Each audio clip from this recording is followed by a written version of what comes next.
All right, so let us start. Namaste, everyone, and welcome to this full moon meditation. This is a full moon which is prior to Vasak. We usually consider the three most powerful full moons in a year. One prior to Vasak, which is this one. The Vasak is the most powerful one, and of course, the one after Vasak, right? The full moon of goodwill. This is essentially the full moon of, in a way, full moon of purification. Okay, purification because you want to empty yourself completely so that during Vesak you receive, and then of course you distribute in the next one. So let us start with an invocation first. To the Supreme God, to the Divine Father, Divine Mother, to Lord Maha Guruji Meling, to Master Chua Kok Sui, to all the great ones, all the holy gurus, holy masters, saints, archangels, holy angels, healing ministers, spiritual helpers, to the beings of light, to the great hierarchy of White Brotherhood, to all the Buddhas and Bodhisattvas, to all the holy masters, Chohans, Mahachohans, to the Lord of the world, to Lord Manu, to Lord Christ, to Lord Maitreya, and all the great ones. We thank you for your blessings, for your divine guidance, help, healing, and protection. Thank you for your divine love and mercy. Thank you for the blessings of peace, harmony, good health, prosperity and abundance, goodwill and the will to do good. With thanks and in full faith. All right. So first of all, I think if you're joining us for the first time, we always first talk about why meditate on the full moon. Why is it so important to meditate on a full moon? There are different ways of explaining this, but one of the simplest ways is to understand that the full moon is either an opportunity or crisis, right? And what does that mean? Opportunity simply means that people who are on the spiritual path, right, they are aware that since there is so much more downpour of energy, the same energy can be utilized for getting rid of the things that you don't want. The reason it is a crisis is for those who do not know.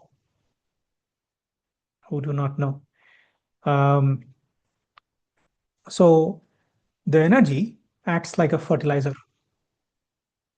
And when the fertilizer is put on the ground, flowers, fruits, they grow, but also the weeds can grow if they are still there. So that is why it is a crisis, because when people are not aware, they are not purified enough, they kind of, their negative tendencies also kind of get magnified. Hopefully, since you are here, you see this as an opportunity and you're here to make use of this energy. It's not just a simple energy. Like it's like usually when you're meditating on any other day, you are like under a tap. Meditating on a full moon, you are under a waterfall. So you can imagine the difference in the energies. Okay. So having said that, we always first of all cover a small topic, some insights into some of the teachings that we have learned from our teacher, and then we will meditate. So today, and by the way, we always cover this, what Master always used to say, that on this day, when you share something like this, some teachings, they go deeper in your consciousness, right? It has a greater effect. Some of them you would be able to utilize immediately. Some of them will remain as seeds and at the right time, they will germinate. Okay, so the topic for tonight is the Temple of Solomon. Right now, um, tomorrow is Good Friday, and Sunday is the Easter Sunday, right? Um, so I think understanding the concept here uh, is just for this occasion. In fact, it's I think the full moon and the Easter and I think something more. All of it is coming together. So that's a great opportunity. And of course, this is the full moon of Aries. Right. So the Temple of Solomon. Now, the exoteric meaning, or the usually the outer meaning, right? What you see, or you if you Google it, you can find it also. Um, it refers to a physical temple. The physical temple, which was a central place for worship for ancient Israel, right? Which was built by the King Solomon in Jerusalem on Mount Moriah or something like that in somewhere around 10th century BC. Um, and the purpose of that was to securely keep the Ark of Covenant. Now, what is Ark of Covenant? What is Holy of Holies? Again, these are external meaning of it. You can obviously find it, but that is how what the world usually just knows. And it was later destroyed somewhere around, I think, in fourth century BC. Okay. Now, symbolic. Even at that time, the temple was symbolic of the dwelling place of Israel's God, so to speak, right? Um, or restored Eden. And uh, in a way, not only just the center for the people of Israel, but in a way, cosmic center, right? Cosmic center. Um, so that, the energies are anchored, um, and in a way, it was used to depict the creation in stone. Of course, physically depicting the creation, right? And it was built over many, many years. I think 7 or 8 years it is what it took at that time. It was continuously refined, perfected before it became the way it was. And of course, later it was destroyed. But that's the outer part of it. The inner meaning, which Master shared, is the so-called Temple of Solomon is not something physical. It is your causal body. In India or in Sanskrit, you call it Karan Sharira, right? Have you heard of this? Karan Sharira, or body of causes. Sharir means body, Karan means causes, right? So Karan Sharira, or causal body. Now, um, since I think most of you are pranic healers and hopefully you have been studying with us or on your own, you know that causal body is relatively permanent. It is said to be permanent, but that is part of the truth. It is relatively permanent. And this causal body is perfected over many, many lifetimes. It takes time, the qualities that we accumulate over many, many lifetimes, they are all stored in the causal body. Some people also call it as Akashic records, by the way. But anyway, so that is the first meaning. The temple itself is the causal body. Now, usually, when you read about it, you will read something about the main hall inside the temple, which, according to the teacher, is your can be likened to your trunk, your trunk of the body. The If you go inside, there's a small room which is likened to your head. Within the small room, there is a smaller room. Okay, um, which actually corresponds to the pineal gland. Now, in that smaller room is, or that room is called the Holy of Holies, right? Where they keep the Ark of Covenant. Now, what does that mean? So basically, inside the pineal gland, you have the blue pearl. Okay, Holy of Holies is the blue pearl. The Ark of Covenant is your higher soul. So it is through the blue pearl you access the higher soul. Some of you have already done Achieving Oneness with a Higher Soul workshop, so you partly know this information. The pineal gland or the blue pearl is itself not the higher soul. It is the terminal to access the higher soul. So the Ark of Covenant really is the higher soul. Okay. Now, when we incarnate, there is a purpose. The purpose, so the higher soul sends a small portion, imagine like a tiny drop from a big glass of water, right? Uh, Imagine a tiny drop coming down. So the higher soul sending a small portion of itself down to incarnate. Purpose is to learn the lessons and to evolve, to to um, perfect different qualities or accumulate different qualities, right? And so on. Now,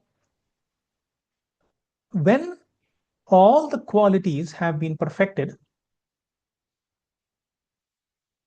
over various lifetimes, it could be 10, 20, 50, 100, 2000, who knows?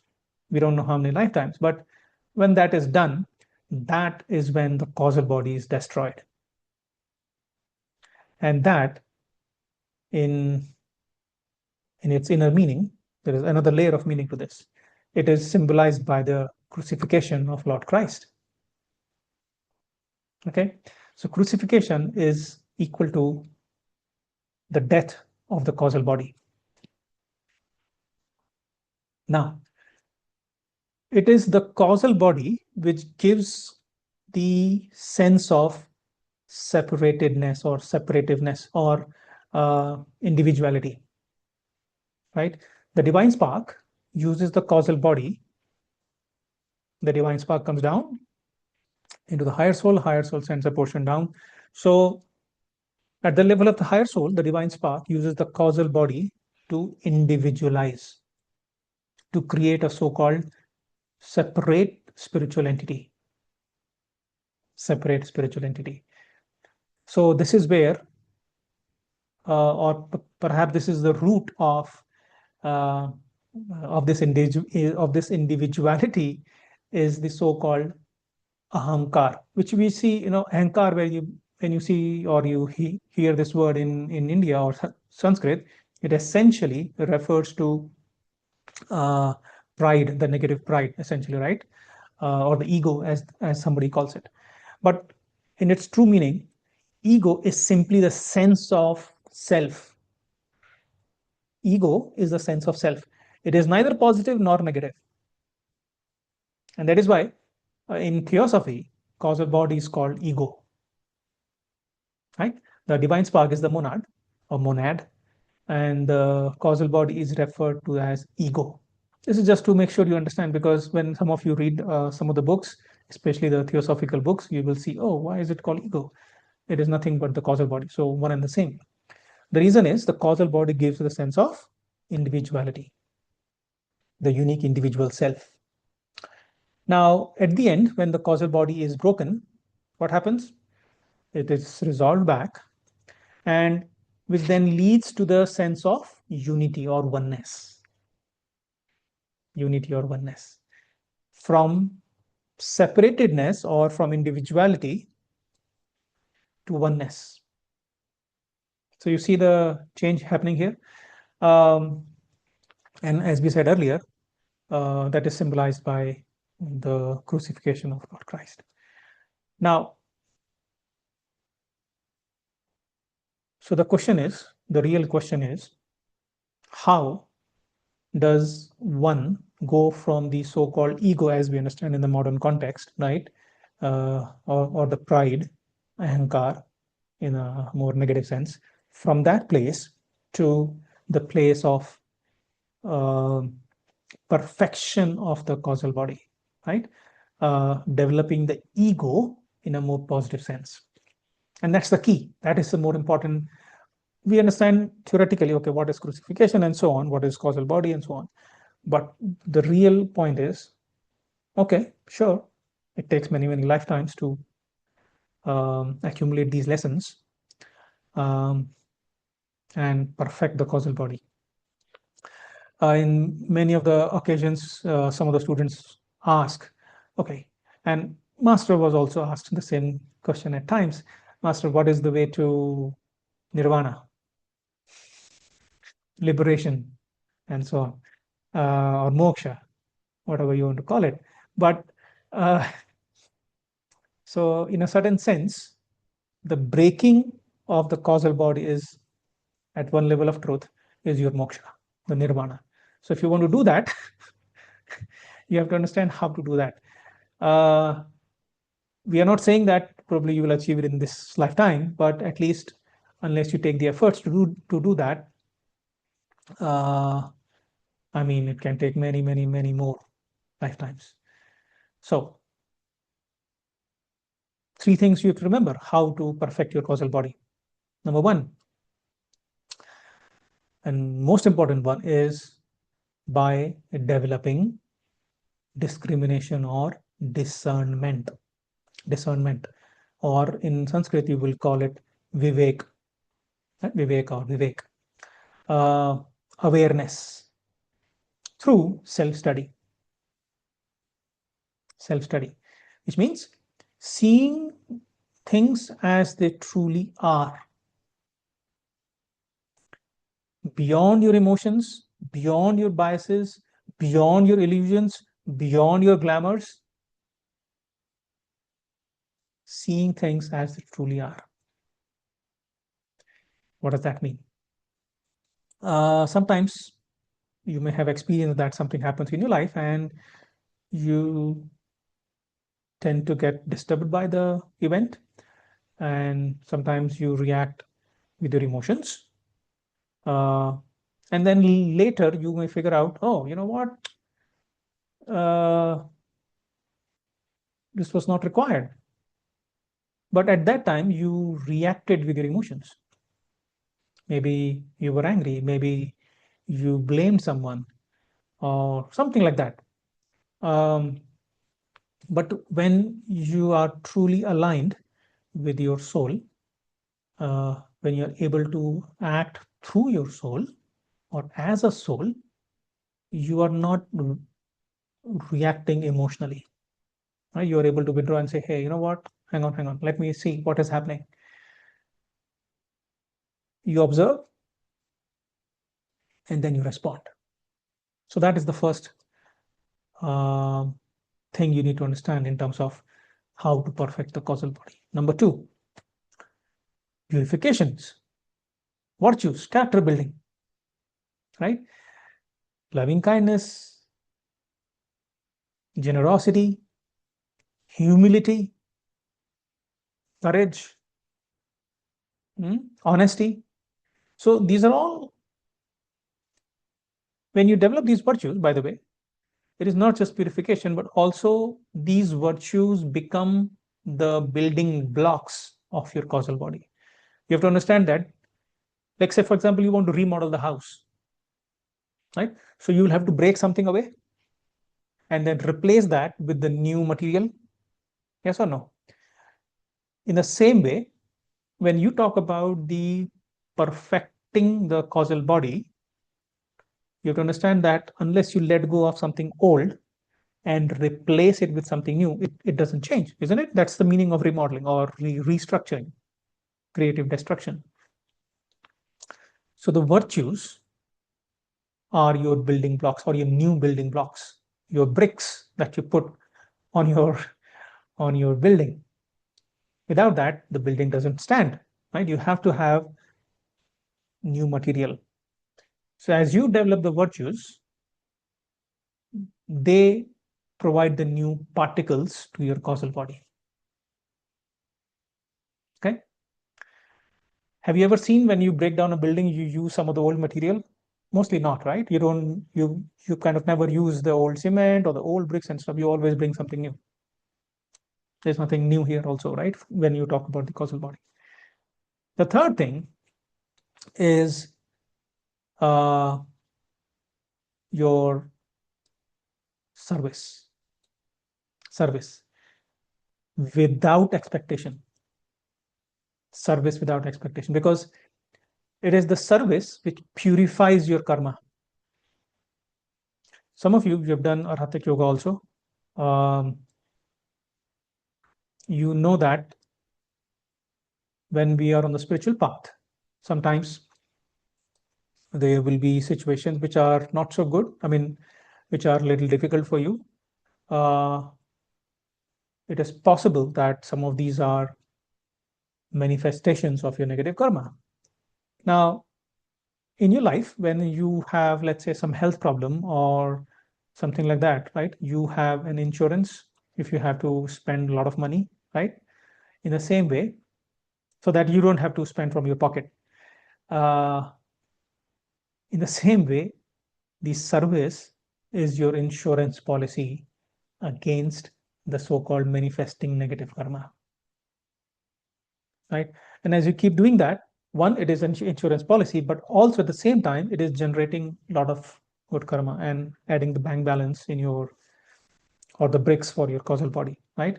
So every act of your service, every act of your virtue builds so-called the permanent light in your causal body. Your causal body becomes brighter, filled with so many colors. That's why in a very higher form of perfecting of the causal body, somewhere you will read about rainbow colors, right? The rainbow aura. Well, it's not just the seven colors as we know. They are maybe, much higher form of colors. But essentially what they're talking about is the qualities and the perfecting of the causal body, right? To summarize this, your development of discernment, purifications, and service. Very, very important. And regular contact, at least your attempt at the conscious level first to contact your higher soul, uh, so that from an initial intellectual understanding, you may notice during your meditations, you are able to feel that oneness, those 30 minutes or whatever you meditate, right? And if you keep doing it over a period of time, hopefully, that state of consciousness stays longer. You start identifying or you start becoming one with all. So that's a intellectually you may say, oh yeah, I am the soul, I'm not the body and all. During meditation, you experience it with your own this thing. But as it grows further, much bigger. Okay. So you have to remember that learning is not enough. We heard about it today, but you have to practice it. You have to think, analyze, meditate, and integrate integrate the learnings with how you want to live your life, because integration is ultimately the goal. Integration is ultimately the goal. Now, as we are in the full moon of Aries also, it's very interesting that it is the energy of intelligent directing will. It's not just will, meaning it is not not just being willful without understanding. It is intelligent directing will. So you can ride the wave of it.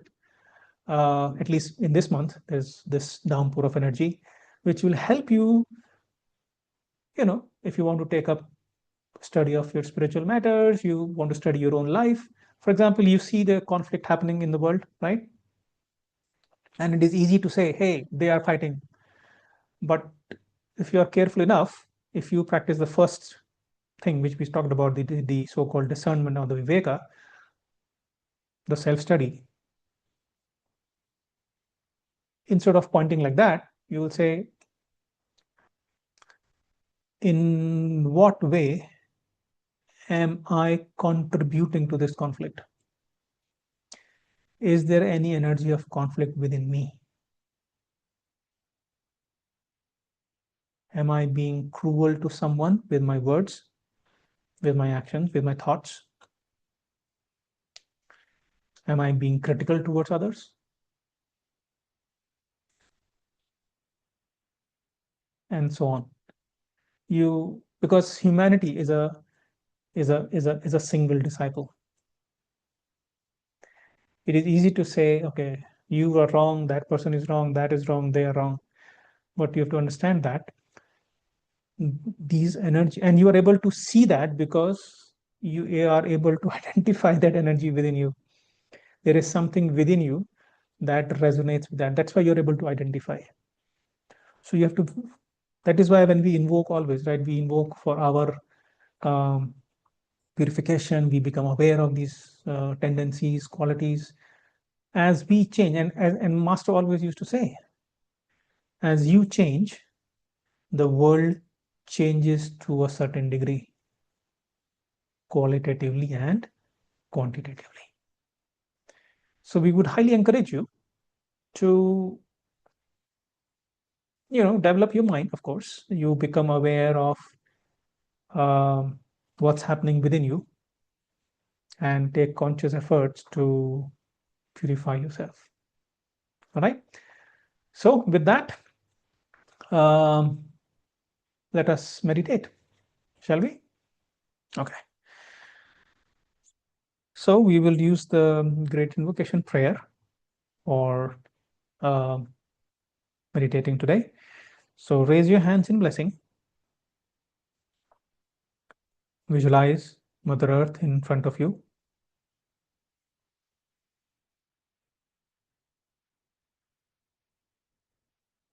Put a gentle smile on your face. Keep your tongue on your palate.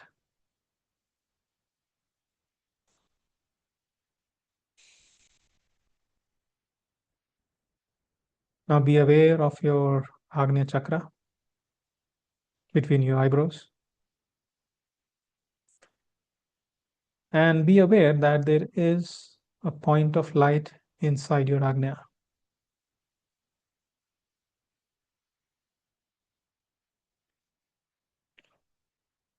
This light moves out of your Agnya and goes towards your left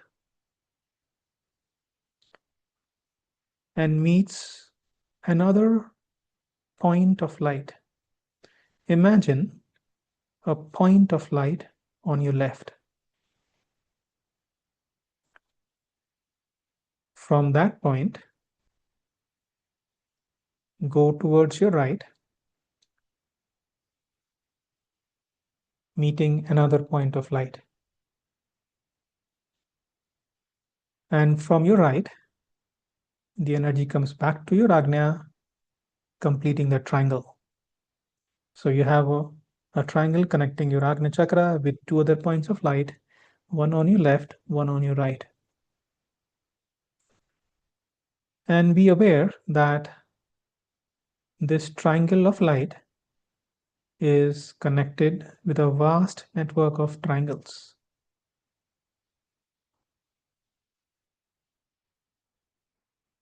We are not meditating alone.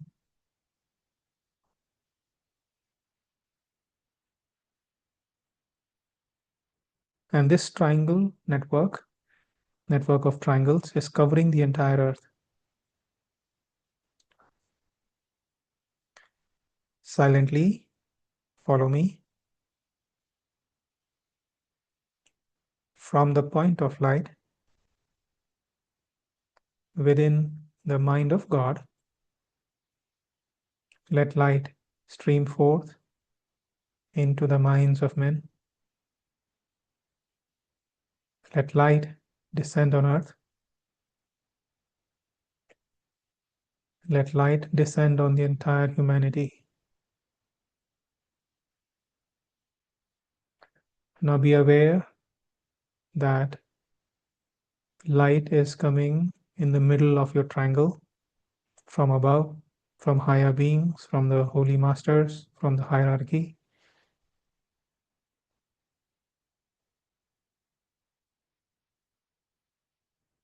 And from the middle of your triangle, it is spreading throughout your triangle.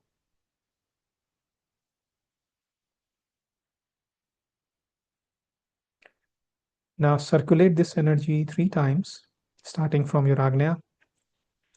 Go to your left, to the right, back to your Agnya. Once again, to the left, to your right, back to your Agnya.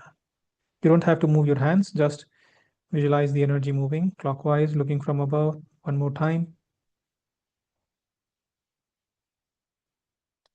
And now we will share this energy with the entire earth. We will chant the mantra Om. As we chant Om, be aware that this energy is going into the Agnya chakra of all people on earth, activating the discernment, the wisdom within them. Let us chant. Om.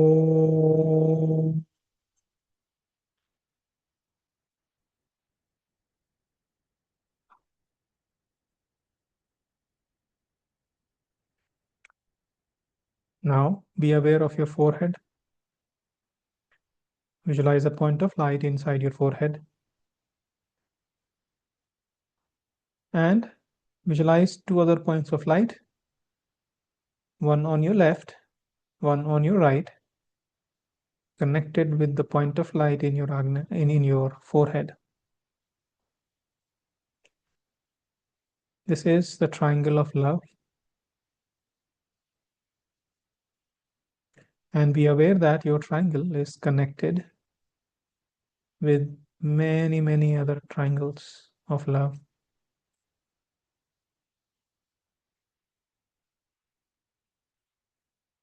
And be aware that this network of triangles is covering the entire earth.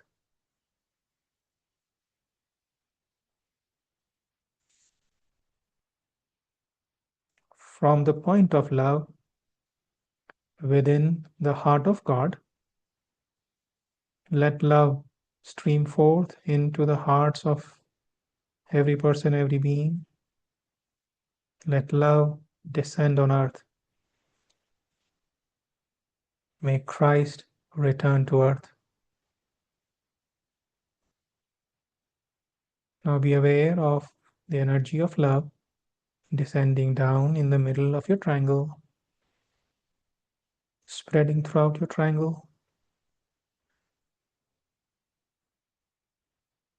Now circulate this energy 3 times clockwise, looking from above, starting from your forehead, to your left, to your right, back towards your forehead.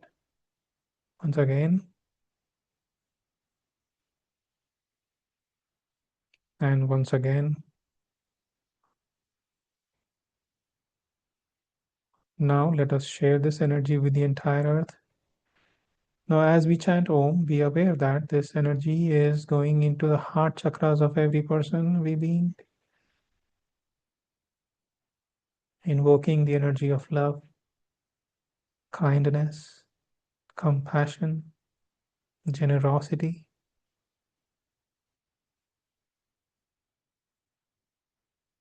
Om.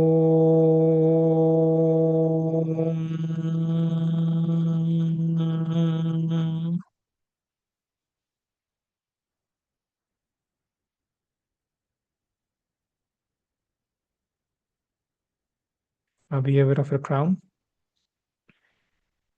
Visualize a point of light in your crown, connected with 2 other points of light, one on your left, one on your right.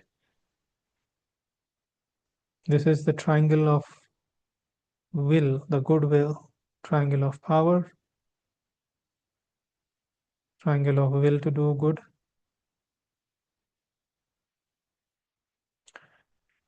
Be aware that your triangle is connected with a vast network of triangles And this whole network is covering the entire earth.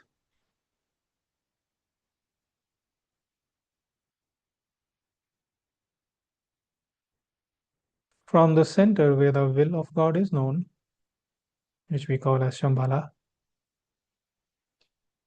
let purpose guide the little wills of human beings. The purpose which the holy masters know and serve. Let goodwill and the will to do good descend on earth. Now be aware of the energy of goodwill coming down in your triangle, spreading throughout your triangle. Now circulate this energy 3 times, starting from your crown, to your left, to your right, back to the crown. 2 more times.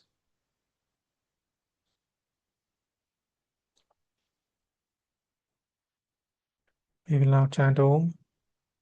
And as we chant Om, be aware that the energy is invoking the energy of goodwill and the will to do good in all the people. Om.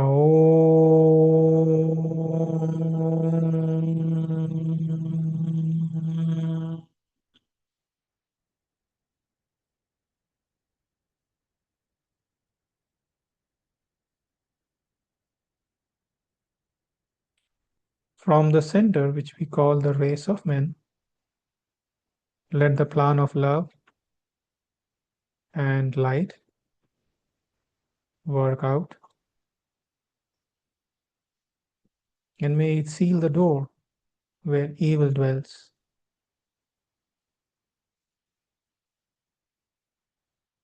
Be aware of your triangle at the Agnya and the forehead. Be aware of both the triangles, the triangle of light, the triangle of love. Be aware that the energy is descending on these triangles,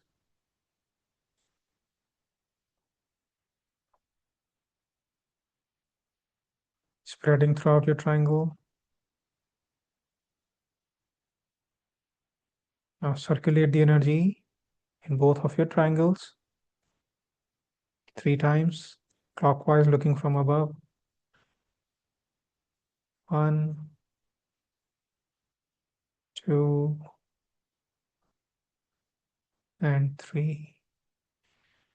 And share this energy with the entire earth. Om.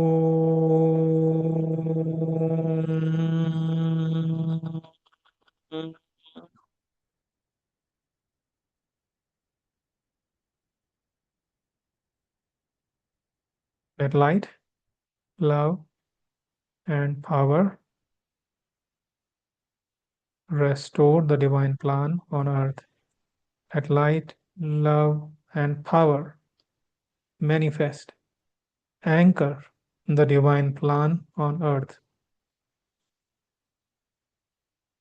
So be it, so be it, so be it. We will chant Om 3 times, starting on the crown. Om.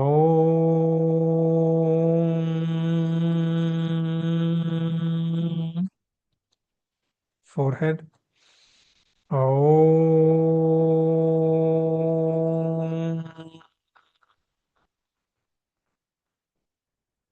Agnya. Om.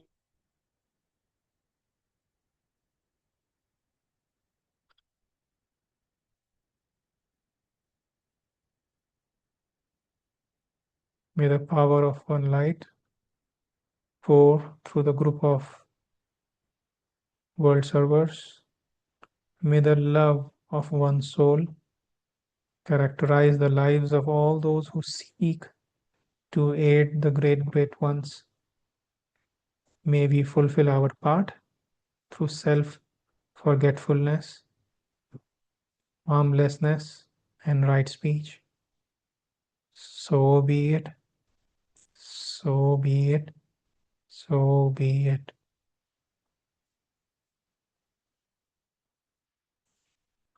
Continue blessing the earth May every person, every being on Mother Earth be blessed with compassionate, purifying light and soothing, healing energies, especially the Middle East.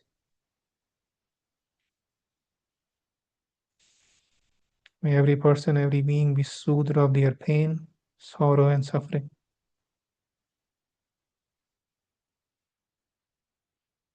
So be it.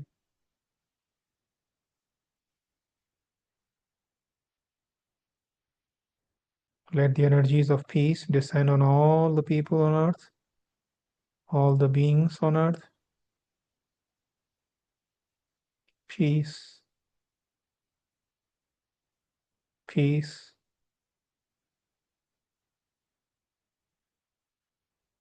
peace.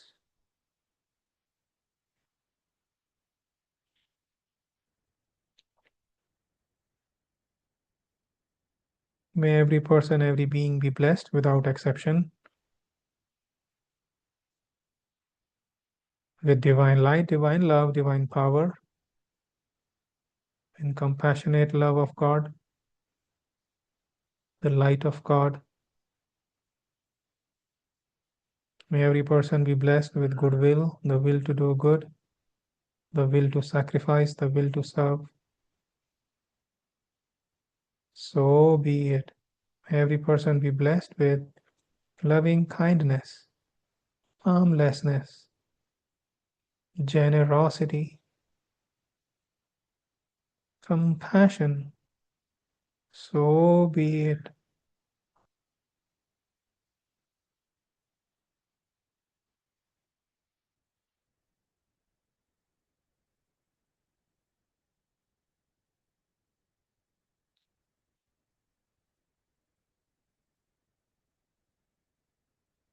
Now bless your country, wherever you live, with divine light, divine love, divine power,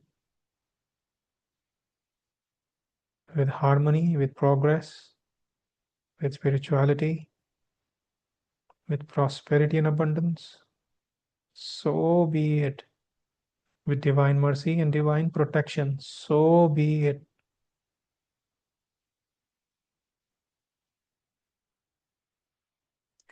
Bless your home.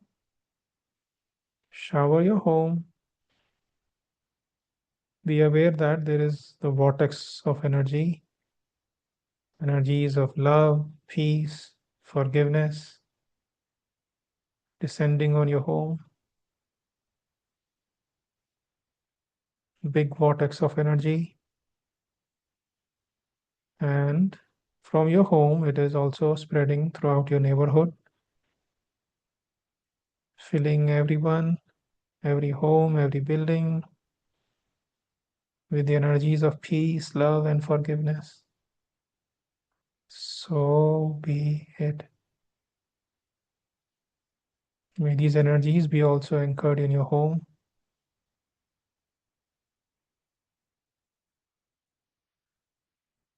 May all your family members be blessed. So be it. Now think of impersonal wish. If you have written your wishes, you can bring them forward. First, be aware of the wish that you've written, which is impersonal. May all your wishes be blessed. Visualize the end result. Also become aware of your wishes, wishes of all the other people who are meditating with us. May all of them be blessed. May all of them be materialized fully, properly, and rapidly. Right now. So be it.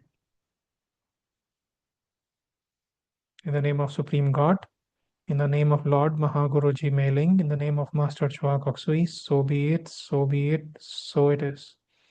With God, all is possible. So it is. May all your wishes be blessed. May all your rightful needs be met for the rest of your lifetime. So be it.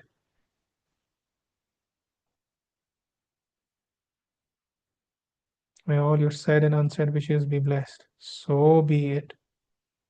May you be blessed with what is right for you in your highest interest. So be it.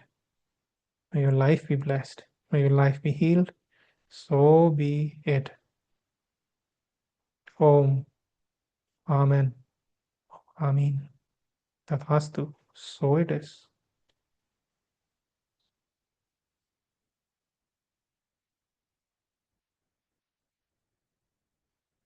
Release the energy. Say, fat, fat, fat. To the Supreme God, to the Divine Father, Divine Mother, to Lord Mahaguruji Meiling, to Master Choa Koksui, to all the great ones, all the holy gurus, holy masters, saints, archangels, holy angels, healing ministers, spiritual helpers, and to all the great ones, we thank you for your priceless blessings. To the hierarchy of White Brotherhood, to all the Buddhas and Bodhisattvas, all the holy masters, to all the Chohans, Mahachohans, to the Lord of the world, to all the higher beings, we thank you for your priceless blessings. Thank you for making us instruments of blessings, instruments of healing. With thanks and in full faith, so be it.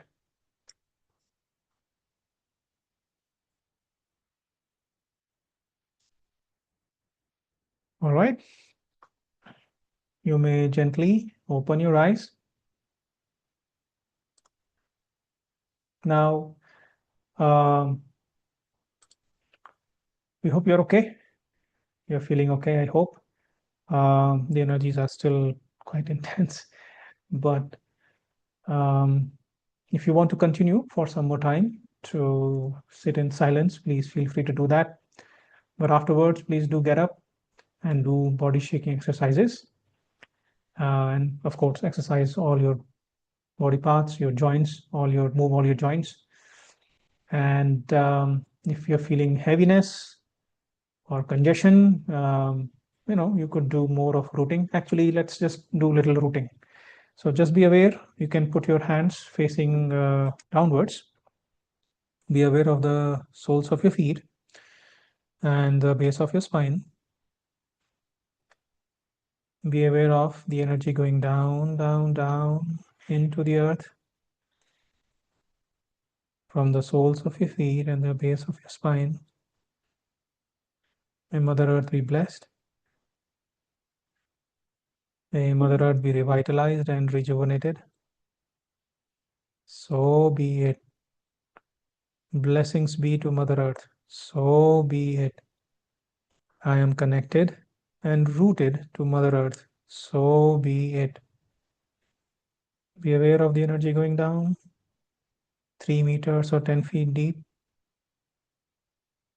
Down, down, down. I am connected and rooted to Mother Earth. So be it.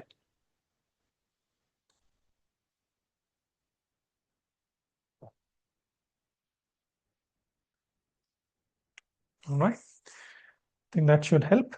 So thank you once again.